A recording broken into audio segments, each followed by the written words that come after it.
think they had what it took for them to win anyway. I've always stated that Penn State gets a very unequal expectation when it comes to national expectation. People put them in the same hilt as Ohio State, old Alabama, Yeah, they do. old Georgia. They do. Even the toughness and the expectation that the team up north gives you with less talent. And I just don't think that's fair. I'm on. They fit in that better than Nebraska category to me. They have been. They're the best. They are a little better than the middle of the Big Ten, and that's how I judge them, even in their good seasons. But James Franklin always has top 5 recruiting. Well, so what is that?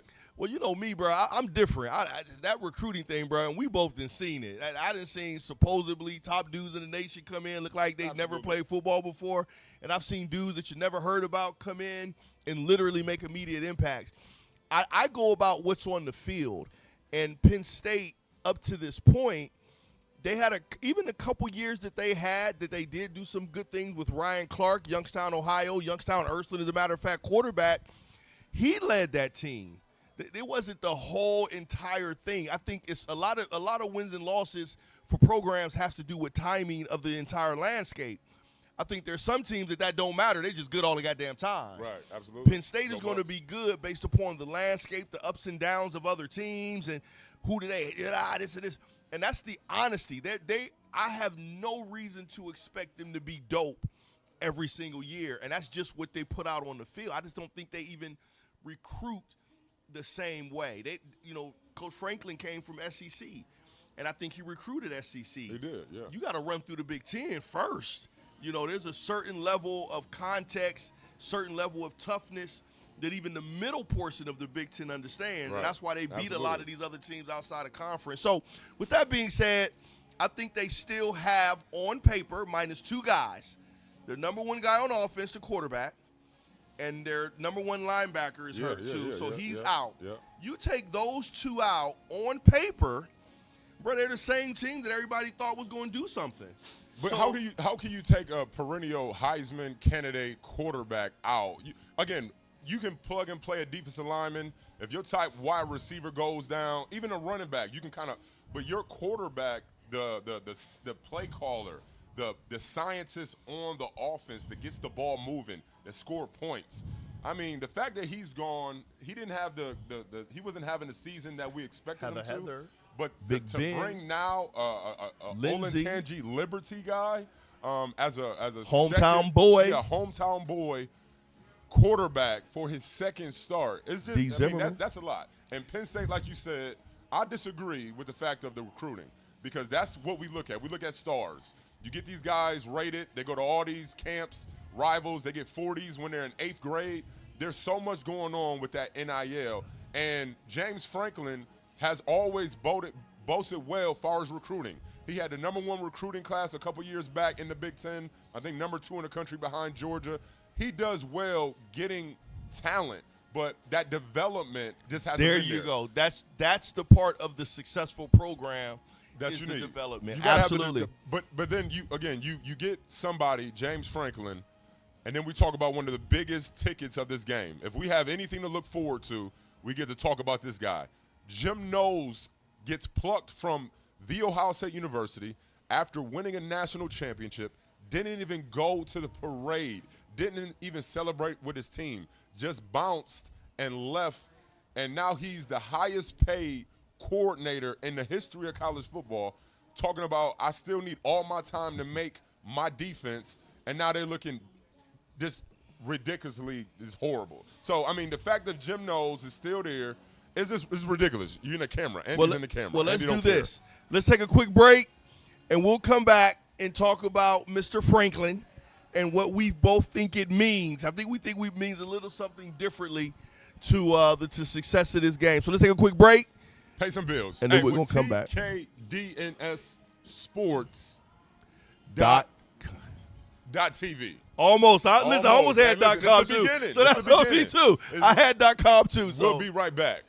Grab life by the chicken fingers and savor the day with hand-battered, cooked-to-order chicken fingers, crispy crinkle-cut fries, buttery Texas toast, and that secret cane sauce that makes everything that much better. Raising Cane's Chicken Fingers, one love. What up, what up, what up? I appreciate said the same thing, bro. Listen, you already know, I try. I know you ain't paid for it. I did pay for it. It's different.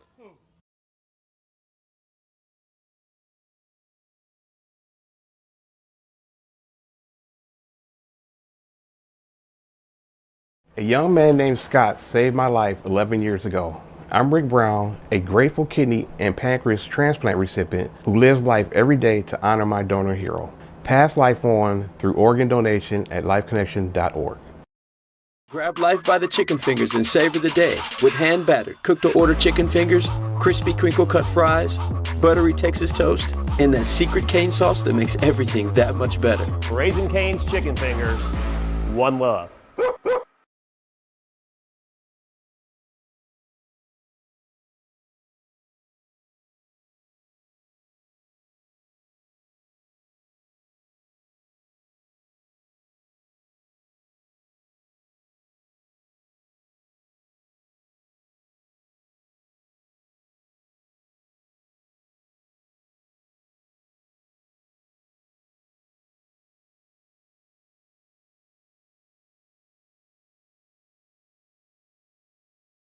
This is week 8 of the college football season, or week 9.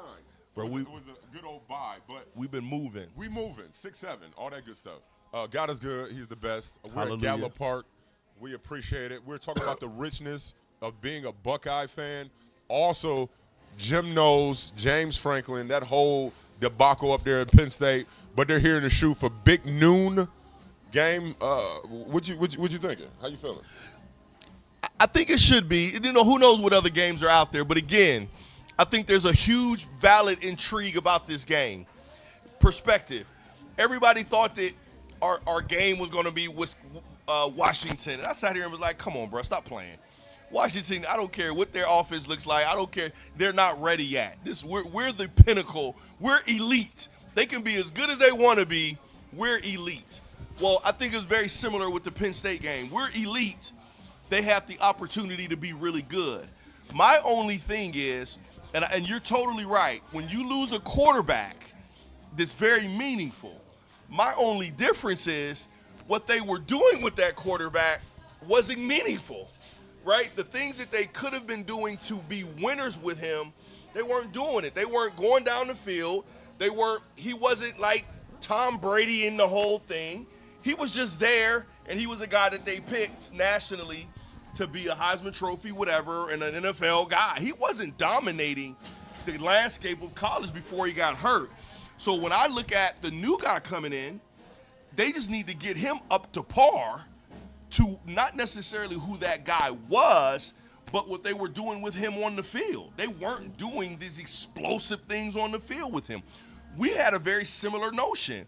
We got Mr. Sane in there.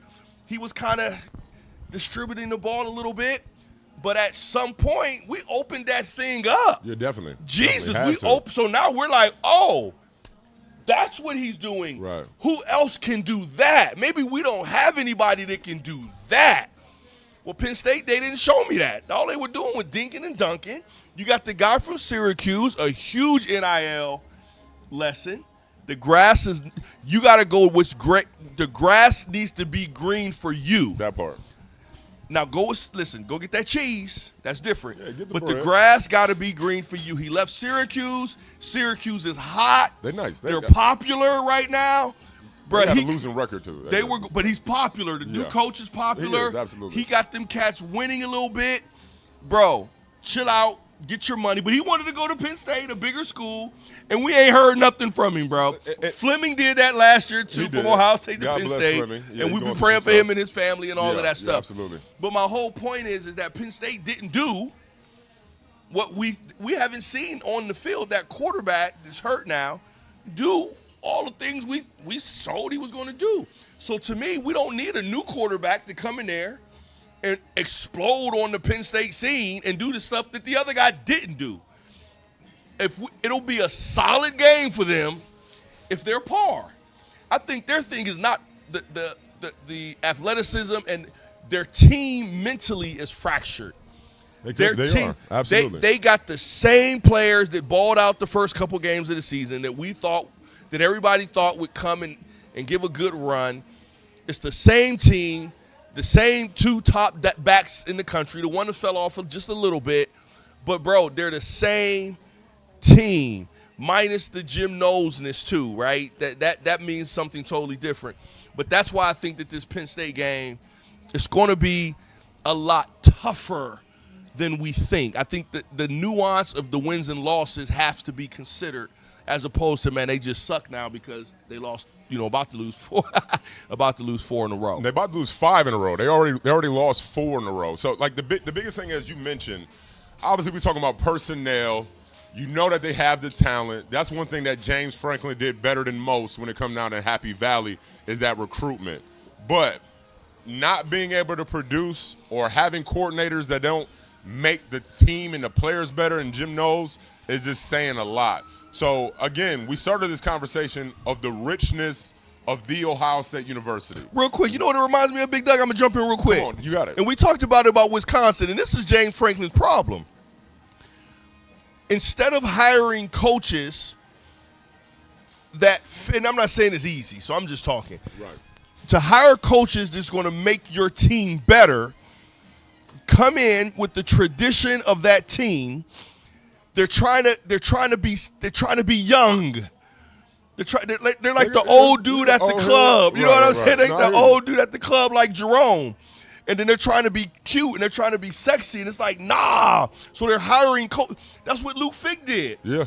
Instead of being tough, being strong, that I'll be in Wisconsin and me managing that thing, they went out, tried to open the thing up, smaller players, where you're getting your tail beat in. It's the same thing with Penn State. Maybe that's what it is with Jim Franklin. He's not hiring the appropriate coaches that are properly developing these top classes like you're talking about. And you can say it does, and I can say it doesn't matter, but it does, because Definitely you know matters. what? Definitely Ohio matters. State does the same thing. We get the top dudes, and we're developing the heck out of them. And Penn State is in that place where they're not losing a lot of dudes either. Yeah. Ohio State ain't losing the top dudes like some of these other schools. Well so these said. dudes are staying in the program for 2 and 3 years. How come they're not better? The thing that I would look at is, you said the fractured program. You're bringing in so many different coaches. You're bringing in the big names. Obviously, Jim Knowles, coming from Oklahoma State, being able to slow down those Big Ten offenses with his scheme, but hasn't been able to, obviously the national championship with Ohio State, but hasn't been able to allow his players to really develop. So, again, you still have, I just seen a clip that had Jim Knowles, right now talking to some old Ohio State coaches. But as our guy Ryan Day said this week, it was a relationship, like much relationships. Either sometimes you talk, a lot of times you don't. But at the end of the day, he appreciated the work that Jim Knowles did. Master P. Well, you can tell it was a little bit of animosity about Ohio State, the development. You got Brian Hartline, who is arguably the best recruiter at the minimum, the best coach when it comes down to wide receivers, because the production is there. Wide receiver you look at what Ohio State wide receivers do on Sundays, second to none. Obviously, you got LSU with the top 2 guys and another guy that just got hurt. But Ohio State, then you got Larry Johnson, then you got James Laurinaitis, people who actually play, people who have pedigree. They're being developed at The Ohio State University. So, and they're being developed Ohio State-ish. Ohio State. Now, this is different new. Brand. This is why I think we're going into a whole nother era of, and remember I keep saying this is Ohio, not as Slick Nick is gone. It's Ohio State's for the taking. We're built for this. I think we don't sitting back and think about it. We got Tim Walton, former Buckeye. He understands. Like you said, James Laurinaitis understands. Absolutely. Brian Hartline understands. And we have the mastermind behind the madness who has learned to understand. And that's what Jim Franklin did. He came in, and instead of him, and I think that's what Matt Patricia, bro, he seems to be having so much fun because it doesn't have to be, y'all teach me the Ohio State way. Yeah. And then I'm going to put my sauce on it. Right. Okay, this is the Ohio State way. Okay. And y'all, let me give y'all perspective. Where Jim Knowles was like, he came in like a bull in the china shop and said, hey, man, it's my way or no way. And people like, nah, bro, this is, no. This is how we do it. Ain't no this, ain't no that. This is what we doing. So I think that's part of the difference too. Bro, this is. I know we're getting a little bit away from, but this is the Ohio State era, bro. Man, we got 35 more minutes before this game starts, so we are doing exactly what we're supposed to. This is the Ohio State era. It is. But It's a Jim season for Knowles, Buckeyes. do you think? And I know you do because so this is a setup. How much impact do you believe the relationship with Jim Knowles is going to have in this game? So the biggest thing, as you mentioned earlier in the week where we were discussing these Buckeyes, it doesn't matter when it comes down to who's coaching. Obviously, they're not playing. But when it comes down to bulletin board material, when it comes down to the fact that those guys know Jim Knowles and he left so abruptly, guaranteed it gave them an extra emphasis on studying, an extra emphasis on being that dominant and that crisp because they knew they had somebody that knew them coming into the horseshoe. So it's not like Jim Knowles is obviously going to get out there and get a couple sacks or score a touchdown. But the fact that he has relationships with all those coaches, good, bad, or indifferent, and then he's coming in here trying to prove that what he materialized into a national championship can happen for the Penn State side, which hasn't happened. It's a lot of both sides. Because you got to think about it. On the Jim Knowles side, you got to stop this offense. You have to slow down a Heisman candidate. You have to slow down arguably the best offensive player in college football in Jeremiah Smith. And then he has another guy that might be just as good in Cardell Tate. So there's so much that even Jim Knowles is going to have to be prepared for that if you didn't think it mattered, you'd be crazy. Because we're humans. We have all the feelings. And we know how big it is when it comes down to the college landscape. If you're not playing to keep your job, you're playing to go somewhere else. And Jim Knowles knows that he had a good defense in Ohio State. He hasn't been able to prove that. So now, are you going to get 40 put on you, or are you going to be able to have your defense show up somewhat? When they played Northwestern, they were up 5 with 5 minutes. When they played, and they lost. When they played last week, in Iowa City against Iowa, they played a great game, but they were up 5 points with 5 minutes to go, and guess what? They lost it. They were beating Oregon in the second overtime, and they lost the game. So Jim Knowles has had multiple opportunities to put his money where the mouth is because he's the highest paid coordinator at $3 million, and he hasn't proved it. So Ohio State, you can talk about the lackluster in the schedule. When the season started, we had this game circled. Obviously, Texas and Manning, he hasn't been able to do what we thought he would. Washington, like you said earlier, was a game that those guys maybe wasn't the offense we thought they were. But at the end of the day, when you put somebody in front of Ohio State, they do what they have to do. It's the pedigree. Ohio State is the only team that has, for betting purposes, had covered the spread all season. The spread in the beginning of the season was 3.5 points. Now 17 more points added, 20.5 points. They're saying Ohio State has to win by 3 scores to cover the spread. So I think they will cover the spread. I know we're not about to go into our scores prediction, but this game is shaping up to be, used to be a prove-it game. Like, do you prove it that you're supposed to be a championship? Now it's just a whole pride factor. Penn State pride game rather than a prove-it game. Are you still that 4-star athlete? Even if you're not here in the Penn State program, are you going to the NFL? Do you want to match up against the best opponents with Ohio State? So, again, I don't think it's an upset alert going on, but this is one of those games. It's going to be a little bit closer in the beginning than a lot of people can expect, but Ohio State just has too much firepower, too much continuity, too much good energy, and the fact Jim Knowles is going to be in that box, I think Day is going to give it an opportunity to run up some points. Yeah, so part of, I think we had a little misunderstanding, and we was on the opposite sides of this just a little bit. And I think, and I totally understand, and I agree with the human nature of the probability of the relationship with Jim Knowles, because I knew early he didn't fit when he first got here, and I said I'm documented it. It wasn't because he was a good or bad dude, One, I didn't think that his style was going to fit. I don't think he was going to be used to running this train, which a lot of guys aren't. But when I saw that he didn't necessarily have the ability, he didn't adjust super fast to the personnel fast. Adjustment, that part. He would make some adjustments in how he called plays, so to speak. But when he was putting people in personnel positions, he didn't do a whole lot of changing. But this is the deal. He did things screwy. And some of that, I think that's just part of who he is. Some people are just kind of, people are staunch. Some people are a little more faloof. And I think personalities, I think he's probably a very, who knows? Because when you do stuff like that, you're either a POS or you just don't get it from a relationship perspective, right? You don't do those things, right? You don't just pick up and leave. You tell your agent, hey, man, this is going to look bad if it gets out. Yeah. Chill out. We on the run. It gets we'll out. do it later. Absolutely. Such and such. Some of that eludes people. But this is what we have to do.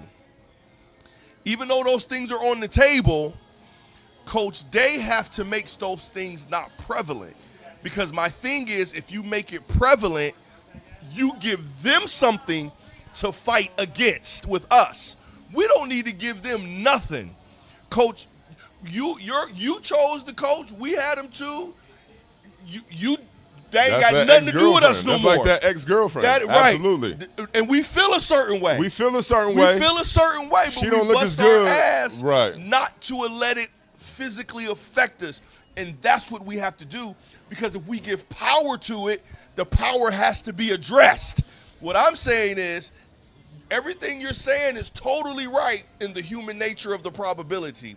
What I'm saying, as good coaches have to do a good job of not making that the thing, especially with these guys, because like I keep saying, bruh, they're so new. None of these guys are seasoned up front. Right. When I think about the offensive line, the defensive line, these guys are new. The dope part about Antrell, I think that's his name, number 8. Oh, yeah. Is that he got Sonny. Yeah. Who's seasoned. Yeah. You got number 2 that's seasoned. Right. But bro, this is new to him. I remember when we had Andy Kassemeyer come in. The first year is because he had Greg Belisarius and Ryan Miller. Come on. He was a middle linebacker that ain't called no plays. Right. They said, bro, find, kill, and destroy. Fly around. Don't think. And that's what he did. Yeah. And that's what so a lot of this emotion stuff, a lot of this other that would affect you positively, that would affect somebody else positively, it may cause new people stress. So all I'm saying is, it's easy to say, hey, man, that'll drive me, but it may drive you over the edge. So if we don't make it even an issue, then they don't even get an opportunity for it to be something that they're going to see how we handle it. How are you guys going to handle Jim Knowles? Motherfucker, like we handle everybody else. I mean, we going to score points. That ain't got nothing to do with us. Yeah, we're going to score points. What's up, baby? So you know what I'm saying? So that's what we have to do, and that's what we're going to keep working on. Louis Umaine, bruh.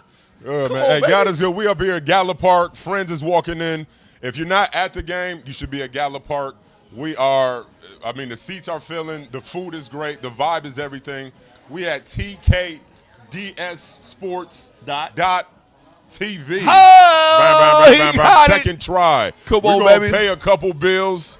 Keep it real. We're going to get into some good old descriptions of the game. We're going to talk about our score predictions because the game is coming on. Gallup Park, The Ohio State University, Know It All Podcast, Jimmie Bell, Doug Worthington. We'll be right back. Let's go. Okay. Grab life by the chicken fingers and savor the day with hand-battered, cooked-to-order chicken fingers, crispy crinkle-cut fries, buttery Texas toast, and that secret cane sauce that makes everything that much better. Raising Cane's Chicken Fingers, one love.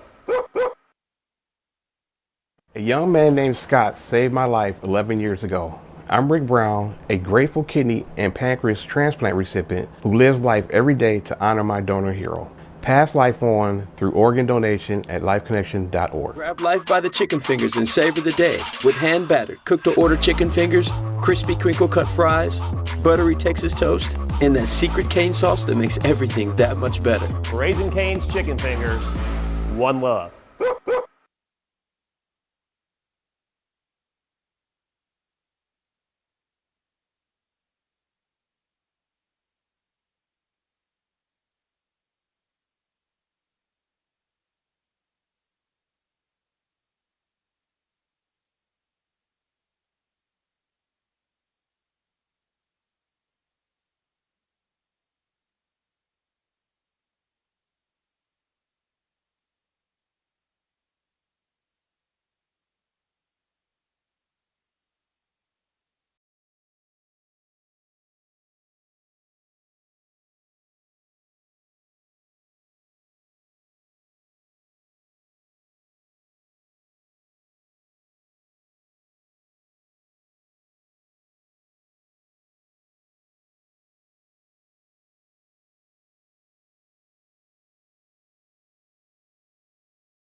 we go. And it's the red light special. We at Gallup Park. The food just came out. It looks amazing. Ohio State, every game day, an hour before, we're at Gallup Park.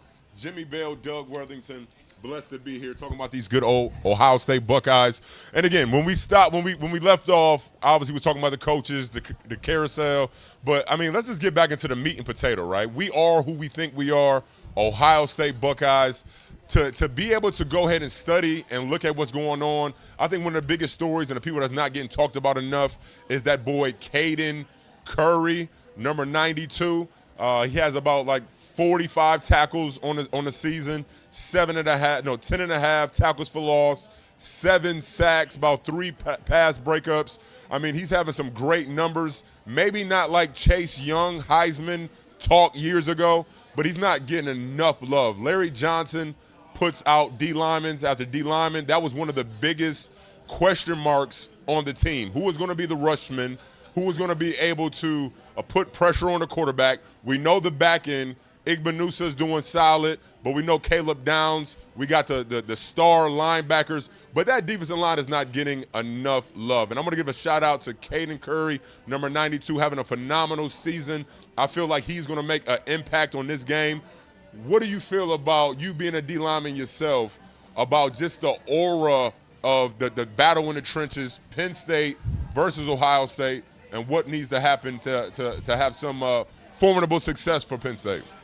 Again, we talk about the newness and Matt Patricia, and I think and this is totally my opinion. One day I would love to have a conversation with him, but it seems that the success of the homies, even like a Curry, he reminds me of myself. I should have never come to Ohio State because my game didn't translate to holding up 300-something pound dudes, keeping them off the linebackers, right? Well, I would have been incredible in this system because a Matt Patricia would have came in and took my talents. You wanted Matt Patricia. And taught me how to maneuver and move in different positions that's going to be best for my skill set. And I think that's what you're finding when it comes to Caden Curry. Him holding out, not transferring, coming to an Ohio State, probably as a fan, and busting his tail is totally paying off for him, man. They're playing position. If you think about it, he's the only defensive lineman with substantial sacks. Right. He has 7. Arvell Reese, who, if you think about a New England defense, he's literally playing outside linebacker and defensive end. He has 5 sacks. Then you do have Kenyatta that has 2.5 sacks. But the big boys don't have any sacks. Now the other Caden, the D lineman 98, he had a couple. What did he have? He had a couple at he got 3 sacks. That's the boy in the internal. Okay, you got 3. There so you go. Presence. Caden McDonald. Yeah, Caden McDonald took over. I hate to say it like that, but they thought, I think it's Hunter Houston. Was supposed to be the Houston guy. playing 95. They both play. And Houston playing, but Houston was supposed to be the guy. Listen, he looked great against Illinois, and he looked formidable. So, like the biggest thing I think that as we mentioned, and that is huge. Real quick, that's huge. 3 sacks for an interior lineman. That's great. That's big. And I think a lot of that has to do with Matt Patricia. Instead of getting the guys to do it his way, he has the thought process of enough to say, this is who we have, how to recreate these mismatches so that these guys can get this.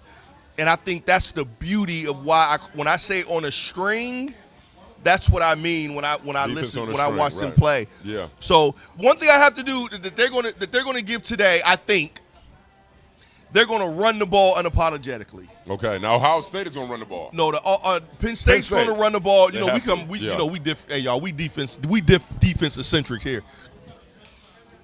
Against Northwestern, they ran the ball 31 times. Even against Iowa, they ran the ball 33 times. That's not 46 times. The number 1 guy ran that joker 28 times. 140, average 5 yards a carry. One thing that we haven't seen consistently yet is a team, and we thought Illinois was going to give us a little bit of that. Absolutely. Consistently to the run game. Listen, win, lose, or draw, we're not going to be able to shoot out with these cats. but we may be able to run the ball on them. So that's my last little thing that I want to see before we get to the playoffs. How will we handle that tough, grinded out adversity that in some of these teams you just can't really get away from, because that's just what they're going to do. They're going to keep running that ball. They're going to keep running that ball. They're going to keep running that ball. Whether you make a tackle for loss or not, they're going to keep running that ball. I want to see, right now, athletically, we've proven that we're those guys. Toughness, I want to see if we can prove that we're those same guys. So a freshman coming into the shoe, making his second start, Grunkemeyer, you actually was at the Olentangy Liberty game yesterday. Great program, yep. Great quarterback. Obviously, it's nice to say, hey, yeah, we're just going to run the ball. You're not going to just run the ball in the teeth of Ohio State's defense. One of the things that we don't get enough love is the fact that obviously they're number one across the board when it comes down to stats defensive-wise, but they're only giving up less than 3 yards per carry. So the biggest thing is that first entire series, Ohio State has done a great job doing what? They've been able to mix it up. A lot of teams score maybe a field goal at first. You get it. They're going to have a little bit of success early against Ohio State. But main thing being the main thing, Matt Patricia has been doing an amazing job getting those guys where they need to be successful. Being able to slow the offensive down, seeing what they give them, because you know it. Ohio State, this game, they're going to pull out all the stops to try to make it somewhat of a game. They're going to try to see if they can keep, obviously, their offense on the field because it keeps ours off. But the biggest thing, time of possession, is something that Penn State, like you said, will try to grab. But I just can't see it. 3 and outs, punting the ball, playing that type of ball is what Penn State will probably give us. That sparkler is getting to me, but we're here with it. It is blinkety blink, blink, blink, bro. Listen, we both are in the business of autism, neurological challenges, and developmental, so we really help those people. What that reminded me of is when I be watching these sci-fi, I'm like a sci-fi end of the world type dude. Yeah. And before every one of those, they'll be like, extreme flashing lights. Man, listen. If that's such and such, make sure you're prepared. Hey, bro, that light was blinking. Blinking. Then we got this light right here, but we need it. But yeah, it's going to be a game. It's going to be a game where that first series, how do we take their best punch and be able to just like keep delivering blows? Ohio State defense, we're not like on our heels. We don't catch, right? Pause. It's just one of those things for us. We attacked. They know Arvell Reese, again, having 5.5 sacks shows you that he knows Matt Patricia, how to get his players into some successful roles to show off their talents. It is a breed of football that it is beautiful to watch, also even better to cover. So the fact that they're in the shoe, a blackout game, they're trying to go against Penn State's whiteout game, it's going to be one for the ages. It's going to be a dominant factor. I know we're going to pay more bills before we go out there and give our score predictions, but it's going to be one of them games, in my opinion, that is not even close. Not even fun to watch halftime. We're going to take a quick break. We're going to get right back. Tony, what's up? Garrett, what's up?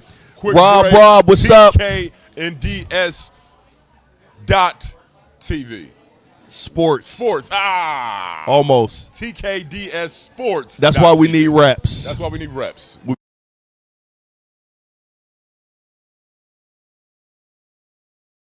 Grab life by the chicken fingers and savor the day with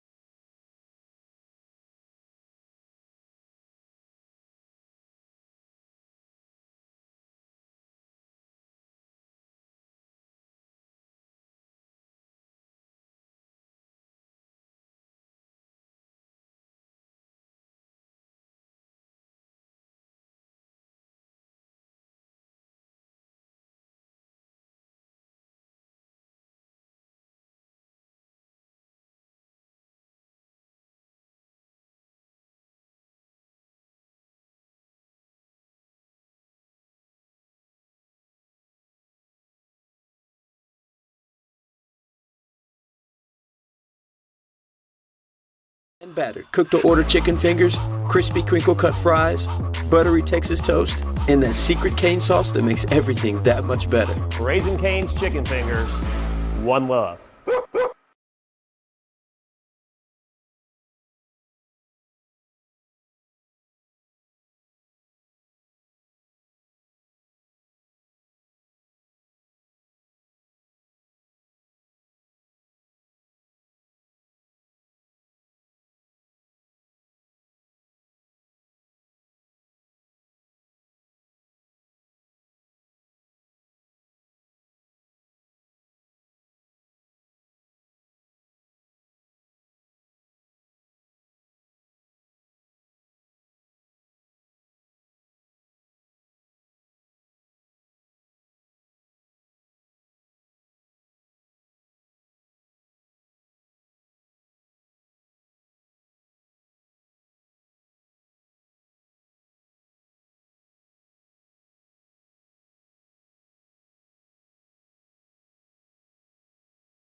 Let's get it. We here, Red Light Special, Gallup Park, every game day, an hour before the game day. Doug Worthington, Jimmie Bell. 10 minutes before the game, man. How you feeling about it? I feel good, man. I think it's gonna be a good game. I really want a good game. I know some people want to blow out all this other, but I want a good game. And not a good game to me is both teams playing a really solid game. That's Absolutely. what I believe a good game is. I think we're going to prevail, and I think we're going to win big. I don't think we're going to blow them dudes out like people think, and I don't think we have to. I think win big is going to be, and you'll see what my score is. But before we get into that, on this backstretch, what I do want to talk about, I want your opinion. I got a question for you. Talk to me. When it comes to the best player and the most popular player this year, when it comes to the Buckeye offense, answer that question for me, Big Doug. Who's the best player to you, and who's the most popular player to you? So, I mean, that's an easy question, and it's just sad to say because obviously the most popular player is the best player. Reason being, Jeremiah Smith. As we know, when it comes down to being a coach, we both been coaches. We know what it is to be on that side of the ball. You have to game plan against a 6'4", 4'4", freak of an athlete with a catch radius that you haven't seen since maybe Marshall's Randy Moss. And he's a go-getter, a route runner, just everything you want in a wide receiver. They said last year, his freshman year, he would have been a top 5 pick if he was draft eligible, and we have him for another year after that. Jeremiah Smith is the best player and the most popular player. We're seeing commercials. I mean, he's a Red Bull guy. He's an Adidas guy, but at a Nike school, everything points at Jeremiah. He drives around in a Lamborghini Urus in Columbus, Ohio, right? So you got to appreciate who he is, the swag on the field, Chrome Heart wristbands, which is about $500 a wristband. He's showing you right now what's going on. And just to think about it, when we lost Marvin Harrison Jr., we were like, what's going to happen? You had Emeka. You knew Emeka was going to be the step up. But then you got a guy named Jeremiah Smith. You got Jeremiah Smith for another year, and then you got a recruit that's supposed to be just as good or highly touted as a Jeremiah Smith and Chris Henry's son. Henry coming out of Florida. Is he in Modern Day? Yeah, listen, Brian Hartline, the factory that he's building when it comes down to wide receiver U is just unremarkable. It has not been – I don't know if any position has had the success like a Brian Hartline. Given today's climate in college football, if there's somehow Ohio State can keep Brian Hartline, because obviously the coaches, anybody would be lucky to have him. The Floridas, the LSU possibly, that's probably the biggest hire. But even Penn State, getting a guy like Brian Hartline who's had the success, who's known around college landscape, wide receiver Penn State will ultimately get better immediately, even get recruits probably coming from Ohio State to get coached by Brian Hartline. Now, obviously, if you're the head coach, you're probably not going to be the wide receivers coach, but he just has that type of thumb when it comes down to making players great. And it is great for an Ohio State Buckeye to see that we have a guy who is an Ohio guy, Glen Oak, and an Ohio State Buckeye, a great NFL career, Miami, and he had a little bit of a cup of coffee with the Cleveland Browns, but now is being able to just produce through and through for his alma mater. It's remarkable to see. Jeremiah Smith is the best, is the most popular, but as you know, when you look on the other side of the ball, then you know I was going to go there. You know I was going to go there. Let's stick here. Let's stick to the question. So, is the better player the guy with 17 yards average or 12-yard average? I mean, numbers don't lie. You're going to go with 17 all the time. A guy that has 37 receptions for 580 yards, and the other guy has 49 receptions for 602.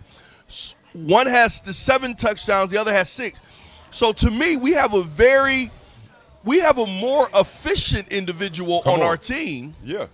Even over this year, when it comes to who's better, maybe Cornell Tate is the number one guy this year. Listen. Ryan Day said he had 2 number 1 wide receivers on his team. And as you know, playing D lineman, when you have a dog, let's say, in the interior or a guy that's on the edge that's getting 2 people to block him, that means you're one-on-one. So Cardell Tate, not saying that he's not great in his own light, he is getting a lot of one-on-one coverage because you got the entire defense checking out Jeremiah Smith. So I love it. I love what Julian Sayin has as far as weapons. You look at the tight end and Max Clare, he's one of those guys that have been getting a lot of success just off the strength that those wide receivers are so amazing. I'm sticking to the who's the best. Because Jeremiah Smith makes everybody around him better. Okay, who's better, though, this year? Numbers will not lie. Cardell Tate will have a career that's amazing, but Jeremiah Smith is one of those transcending They compared him to LeBron James. Okay, but this year, I'm still going with the best as being Jeremiah Smith. You can't listen. I'm holding him to the fire. Jeremiah Smith is the best player offensive-wise in college football. This year, I think he is the most popular. Most popular indeed. Deservingly also. But I think on this year's Buckeye team, I think Cornell Tate is developing and has developed into the most prolific offensive player that we have. And I think Julian is very confident with my man. Julian is sitting at 80% completion. 80%, wow. He's averaging 10 yards, so they're not going down the field. They're not really taking that thing. He's averaging the first down? Every time he throws the ball, he's averaging the first down. I get it, but sometimes those numbers, when you talk about completion percentage, you're talking about dinking and dunking, right? Sometimes most people taking what you get. So I agree with that. But I remember at one time we had a guy that was doing the same thing, and we ran him out of Columbus because he wasn't throwing the ball down the field. You see what I'm saying? So sometimes it's like, what do you want? What are you looking for? But what I do think is going to happen, I think he's going to consistently, through his consistency, he's going to put himself right in the Heisman Trophy. Man, Heisman, listen, if he's not the top guy, I don't know who is. I love college football. I don't watch it enough. We got about two minutes left.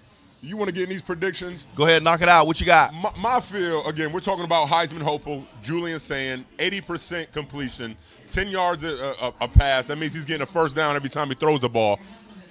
I think they have the air attack that we expected.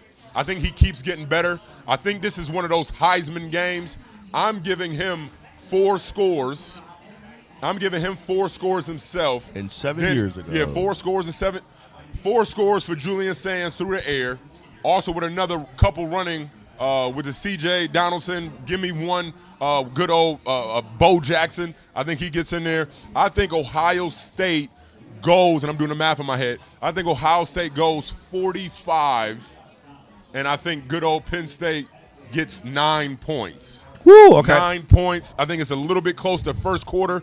I think 24-6 going into half, and we already know what the outcome is. I'm just gonna stick solid 20-30. 20-30. 20-30. I think that they're gonna put themselves in the end zone a little bit more. I don't think it's gonna be a bad showing, but I do think that, you know what, Penn State is still fighting for some stuff too. Whether dudes stay or leave, these guys are still. This is a huge game for a lot of these guys' future, and I don't think they're just gonna lay an egg just because everyone across the nation thinks so. But also I think Ohio State's defense, and I want them to be challenged this week. I want them to face some. They need it. Not necessarily adversity, because I think I want them to get the best shot of what an incredible team has to offer, so they can work on that. Well said. And I think well that's said. what we're going to get. But guys, we'll be back at halftime. Halftime. Go Bucks. Go Bucks.